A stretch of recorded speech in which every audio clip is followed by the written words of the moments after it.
अमेरिकी short seller Hindenburg research पर सेबी ने एक नया आरोप लगाया है। सेबी ने कहा है कि अदानी ग्रुप के खिलाफ अपनी रिपोर्ट के पब्लिश होने से करीब 2 महीने पहले ही हिंडनबर्ग ने एक रिपोर्ट की एक copy New York hedge fund manager Mark Kindon के साथ शेयर की थी। इस रिपोर्ट की मदद से हेज फंड ने अदानी ग्रुप की कंपनियों में शेयर में बड़ा उतार चढ़ाव से बड़ा लाभ उठाया था। हिंडनबर्ग की रिपोर्ट आने के बाद अदानी ग्रुप की कंपनियों में $150 अरब की भारी गिरावट आई थी।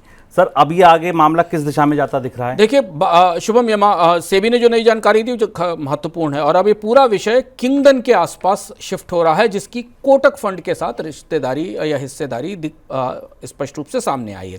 पहली चीज तो ये कि किंगडन वो महत्वपूर्ण मर्चेंट बैंकर इन्वेस्टर था जिसने भारतीय बाजार में शॉर्ट सेलिंग की थी। सेबी ने कहा है कि हिंडनबर्ग ने अपनी रिपोर्ट सबसे पहले इस कंपनी को दी थी और इसके बाद इस कंपनी ने शॉर्ट शेयरिंग शुरू की थी। यह भी बात स्पष्ट रूप से सामने आ चुकी कि किंगडन ने करीब 83 मिलियन डॉलर का इन्वेस्टमेंट शॉर्ट पोजीशंस में इनिशियली किया था, जो सेबी ने अपने प्रस्ताव में बताया था। अब यह स्पष्ट हो चुका है कि हिंडनबर्ग भी स्वीकार कर चुका है कि उसने शॉर्ट सेलिंग की और इससे पैसा लिया है। यह भी स्पष्ट रूप से सामने, क्योंकि वो घोषित रूप से शॉर्ट सेलर है। तो अब नई पड़ताल में सेबी को किंगडन पर शिकंजा कसना होगा, और किंगडन पर शिकंजा कसने के साथ भारतीय बाजार में कौन और उसके सहयोगी थे जिनके जरिए ये पूरी शॉर्ट सेलिंग की गई, इसकी जानकारी सामने आएगी। तो ऐसा लगता है कि मामला बंद होने वाला नहीं है, क्योंकि सेबी का शोकॉज नोटिस ये बताता है कि वो किंगडन पर किसी तरीके की कानूनी कार्रवाई कर सकती है, क्योंकि हिंडनबर्ग वो क्या कानूनी कार्रवाई होगी, किंगडन के साथ यहाँ काम करने वाले जो बाकी लोग थे उन पर क्या कार्रवाई होगी, ये देखने वाली बात होगी। फ्रांस के चुनाव में बड़ा उलटफेर हुआ है। वामपंथी दलों का गठबंधन सबसे ज़्यादा सीटें जीत चुका है, जबकि तेजी से उभर रहे दक्षिणपंथी दलों की सीटें तीसरे नंबर पर हैं। राष्ट्रपति मैक्रों का सत्तारूढ़ दल, जिसे फ्रांस में सेंट्रिस्ट माना जाता है, उनकी सीटें दूसरे स्थान पर आई हैं। हालांकि वहां पर किसी भी दल को स्पष्ट बहुमत नहीं मिला है। सर, क्या असर होगा इन नतीजों का?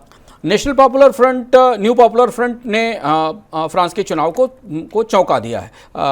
जिस तरीके की संभावना ब्रिटेन के चुनाव में थी कि लेबर पार्टी निकल कर आएगी, ये बात सबको पता थी, पर फ्रांस के चुनाव में फार राइट लीपेन की पार्टी के जीतने की संभावना थी।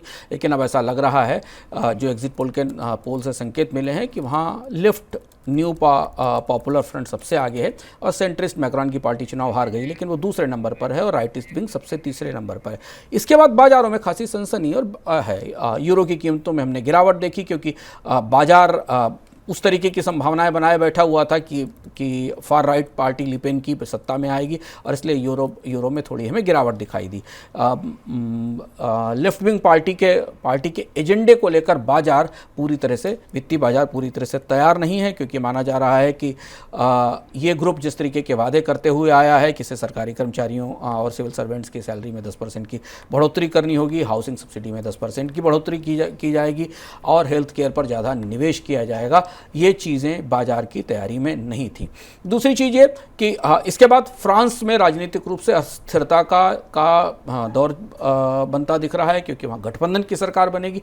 पूर्ण बहुमत किसी भी दल को मिलने की संभावना नहीं है। अब वो गठबंधन लेफ्ट और सेंटर के बीच में होगा या सेंटर राइट के बीच में होगा, ये देखने वाली बात होगी। इसका असर हमें यूरोप और उसकी राजनीति पर, और इसके अलावा अटलांटिक के उस पार अमेरिका की राजनीति पर भी दिखाई देगा, क्योंकि संभावनाओं के मुताबिक राइट विंग के या दक्षिणपंथी पार्टियों के उभार के बीच हम लेफ्ट विंग की वापसी होती हुई देख रहे हैं। इसका असर स्टॉक मार्केट, दुनिया के निवेश पर भी दिखेगा।